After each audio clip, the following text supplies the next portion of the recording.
Coral and how they will affect us when they are gone forever. What are coral? Coral are a marine invertebrate that live underwater. Coral is what makes up a coral reef. Coral typically live in small, compact colonies made up of many polyps. Soft coral versus hard coral. Stony coral, like the coral in this picture, can grow massive. They grow so big that they overtake other coral territory and even form their own colonies. The polyps of hard coral have 6-folded symmetry, while soft coral has 8. The mouth of each and every polyp is surrounded by a ring of tentacles. Hard coral also have another advantage. Because they're so hard and structured, they're able to really sink into the ground, never being ripped out by storms. Soft coral, like the one in this picture, are very delicate and almost fluffy looking. Soft corals, unlike hard corals, have no stony skeleton, but soft corals do have small tissues that are often made more tough by the presence of tiny skeletal elements known as sclerites.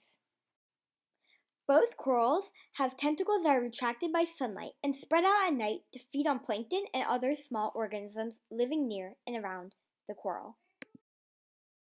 Coral bleaching is when a healthy coral becomes super stressed because of rising temperatures in the water, so they end up bleaching themselves, turning the color of white. That's why it's called bleaching. Corals are bleaching themselves because of millions of brightly colored microalgae that are inside themselves. These algae live symbiotically within the coral polyps, using sunlight to make sugars, which are given to the polyp, providing crucial nourishment. In turn, coral polyps provide the microalgae with carbon dioxide and a home. This balanced symbiotic relationship is very sensitive to water temperatures and light. So if the sea temperature gets too warm, the algae gets stressed and begins to produce toxic-free radical waste products that poison the coral polyp. This triggers the coral polyp to expel colorful zooxanthellae into the water. When this happens, the coral turns white and is known as coral bleaching. But the good thing is, bleached coral is not necessarily dead. If the sea temperature quickly gets back to normal temperature, the coral will stay alive and get back to normal in a matter of few months. However, if sea temperature stays at the same super high heat, then the coral will not be able to feed itself and the polyps will die, leaving an empty shell/skeleton of a coral. The middle picture is what they look bleached and 100% dead. Coral bleaching can happen so fast. In under a year.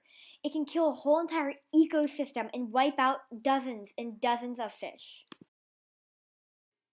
The Great Barrier Reef has gone through many changes in the past few years, and now almost half of it is dead. The Great Barrier Reef started bleaching itself in 2014 and still has not stopped. This has become the global bleaching event of the century. In this picture here, you can see how many corals already in 2015 are at high alert level, and that's just in 2015. Now, in 2018, almost all the corals that weren't in high alert in the last graph are now in the highest alert. And those were just regular reefs. Now you can see the Great Barrier Reef here, as of 2016, is in great peril.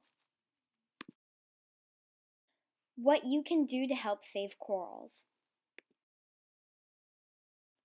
If you're anywhere swimming near or snorkeling near a coral reef, don't break off any part of the coral because it will hurt the whole entire ecosystem and kill that whole entire half of the reef. Fishing or boating near a coral reef could be detrimental to that coral reef.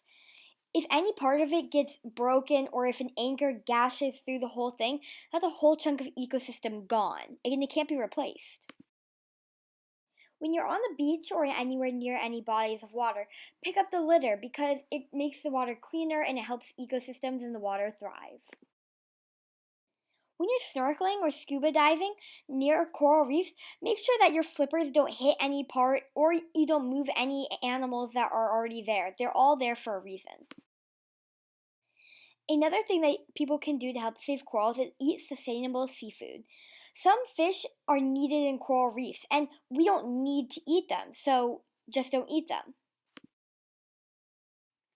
Use reef-safe sunscreen because sunscreens can be very damaging to soft corals, and soft corals are very, very valuable to reefs. What experts are doing to help corals? Some experts in Mexico decide it would be really good for the reefs to get a break, but reefs are what bring in many, many tourists a year. So, they sunk a bunch of statues as a way for corals to latch onto and start to grow on, creating almost a small, unique little ecosystem. This gives a break to regular reefs, which get a lot of damage from tourists, and it gives a place for new corals to grow and blossom. And another really cool fact is most of the statues that are sunk are actually made after real live people. Thank you for watching my video, and I hope now whenever you go to a beach, you're able to do a little part in helping our big ocean ecosystem.